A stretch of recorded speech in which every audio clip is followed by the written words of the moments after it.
একজন খেলোয়াড় যার চোখে ছিল স্বপ্ন, পায়ে ছিল জাদু আর হৃদয়ে ছিল রিয়াল মাদ্রিদের প্রতি ভালোবাসা।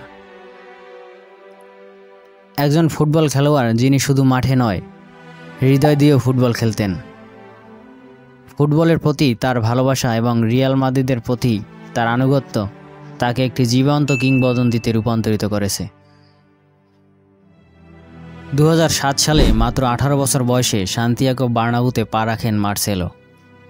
তখন কে জানতো এই ছেলেটিই একদিন হবে ক্লাব ইতিহাসের সবচেয়ে সফল খেলোয়াড়। ব্রাজিলের রাস্তায় ফুটবলের সাথে তার প্রথম পরিচয়, আর সেখান থেকেই উঠে এসে বিশ্বের অন্যতম সেরা ক্লাবের হয়ে ইতিহাস রচনা এ যেন স্বপ্নকেও হার মানানো এক গল্প। তার খেলা মানেই ছিল আনন্দ, স্টাইল আর আত্মত্যাগ। প্রতিটি ড্রিবল, প্রতিটি পাস আর প্রতিটি হাসিতে ফুটে উঠত তার ফুটবলের প্রতি ভালোবাসা। 25টি শিরোপা, 5টি চ্যাম্পিয়ন্স লিগ, কিন্তু এসবের চেয়েও বড় ছিল তার ভক্তদের প্রতি ভালোবাসা আর ক্লাবের প্রতি তার প্রচুর নিষ্ঠা। ক্লাব ইতিহাসে সর্বোচ্চ শিরোপাজয়ী খেলোয়াড় হিসেবে নিজের নাম লেখান তিনি, তবে তার সবচেয়ে বড় অর্জন ছিল ভক্তদের হৃদয়ে স্থান করে নেওয়া। শেষ ম্যাচে তার চোখে ছিল জল।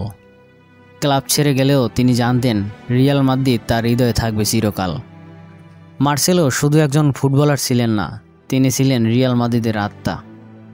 মার্সেলো রিয়াল মাদ্রিদের জন্য শুধু খেলেননি, তিনি রিয়াল মাদ্রিদকে অনুভব করেছেন, ভালোবেসেছেন, বাঁচিয়েছেন।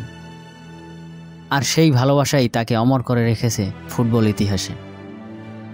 Gracias Marcelo, a legend, a Madridista forever.